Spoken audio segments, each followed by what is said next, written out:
23 नवंबर 1996 को Ethiopian airlines flight 961 अदीस अबाबा से रवाना हुआ, जिसका डेस्टिनेशन नैरोबी और फिर आबिदजान था। क्रू और 175 पैसेंजर्स के लिए यह बस एक रूटीन फ्लाइट होनी चाहिए थी, लेकिन किस्मत को कुछ और ही मंजूर था। टेक ऑफ के तुरंत बाद 3 डेस्परेट आदमियों ने कॉकपिट पर धावा बोल दिया।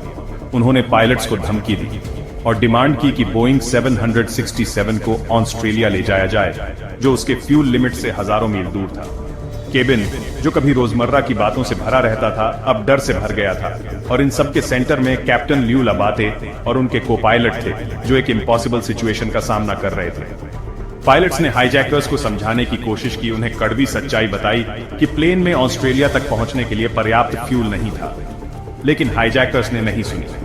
हर सेकंड कीमती था, क्योंकि क्रू अपने ऑप्शंस पर विचार कर रहा था, चुपचाप कम्युनिकेट कर रहा था, मौके की तलाश में था। हिम्मत और क्विक थिंकिंग का यूज करते हुए कैप्टन ने चुपके से कोर्स बदल दिया और इंडियन ओशन में कोमोरोस आइलैंड्स की ओर बढ़ गए, एक सेफ लैंडिंग के लिए एक डेस्परेट गैम्बल। नीचे टर्कोइश लहरें डरावनी लगने लगी, क्योंकि एयरक्राफ्ट के इंजन रुक रुक कर चल रहे थे। कॉकपिट और केबिन में टेंशन पीक पर थी, रियलिटी सामने आ रही थी, एक क्रैश लैंडिंग अनअवॉइडेबल थी। एक्स्ट्राऑर्डिनरी स्किल के साथ कैप्टन ने एक पॉपुलर बीच के ठीक पास प्लेन को उतारने की कोशिश की। इंपैक्ट बहुत बुरा था। जैसे ही वह पानी से टकराया, धड़ टूट गया और लहरों ने प्लेन को निगल लिया। कुछ ही मिनटों में दुनिया की आंखों के सामने यह ट्रेजेडी हो गई। बोर्ड पर 175 लोगों में से केवल 50 बचे मलबे से चिपके हुए, लहरों से लड़ते हुए और उम्मीद से बंधे हुए। सर्वाइवर्स और बहादुर पायलट्स के इंटरव्यूज उस दिन की पूरी दहशत, रेजिलियंस और दिल टूटने की कहानी बताते हैं। हाईजैकर्स, जो पॉलिटिकल असाइलम चाहते थे, खुद मेंटली अनस्टेबल थे और डेस्परेशन से भरे हुए थे।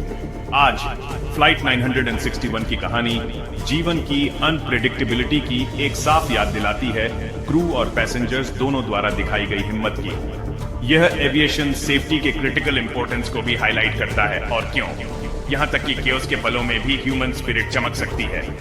कैप्टन अबाते की बहादुरी और प्रोफेशनलिज्म को हमेशा याद रखा जाएगा।